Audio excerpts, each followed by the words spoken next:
ஓம்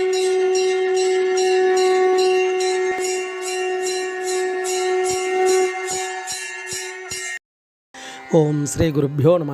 ஓம் come கணபதையே நம. நம்ம ஸ்ரீநிகேதன் வலைதளம் வாயிலாக முருகப்பெருமானுடைய சாஸ்திராமத்திலிருந்து தினம் ஒரு நாமாவளி சிந்திச்சுட்டுருக்கோம். இன்றைய தினம் 721வது நாமாவளியாக ஓம் ருச்சிராய நமஹ. முருகப்பெருமான விருப்பம் உள்ளவருக்கு நமஸ்காரம் அப்படின்னு வர்ணிக்கிறது. அதாவது ரசிக்கும் தன்மையுள்ளவராக இருக்கார்.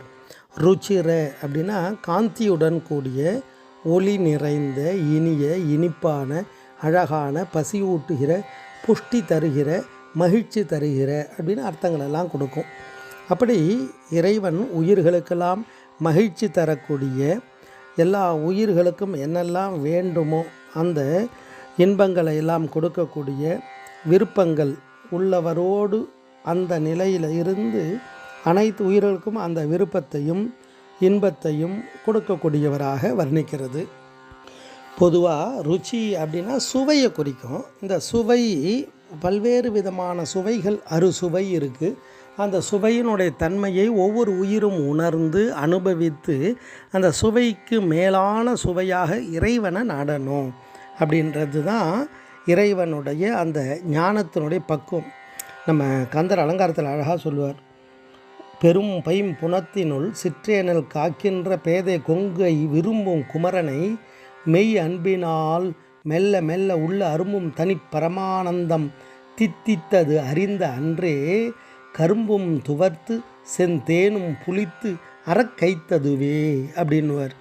அப்போ இந்த சுவைகளெல்லாம் சந்தோஷத்தை கொடுக்குது. ஆனால் அதுக்கு மேலான அந்த இறை சுவையை அனுபவிச்சுட்டா இதெல்லாம் புளித்து போயிடும் அப்படின்றார். அதனால தான் பாமன் சுவாமிகளும் அழகாக வர்ணிப்பார். பஞ்சாமிர்த வண்ணத்தில் வர்ணிப்பார்.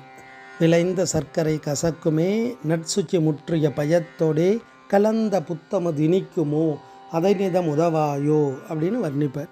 அப்படி அந்த இறைவன் மீது அந்த ஆனந்தம் அந்த விருப்பம் வந்துடுத்துன்னா மற்றதெல்லாமே திகட்டி விடும்.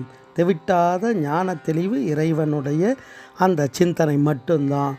அப்படி அந்த உயர்கதிக்கு அழைத்து செல்வதற்காக இறைவன் மீது விருப்பம் உள்ளவராக, அதாவது ரசிக்கும் தன்மையோடு இருக்கார் அப்படின்றது தான் நாமாவளி முருகனை வர்ணிக்கிறது. ஓம் ருச்சிராய நமஹ. ஸ்ரீ குருப்பியோ நமஹ. ஓம் சும் சுப்பிரமணியாய நமஹ.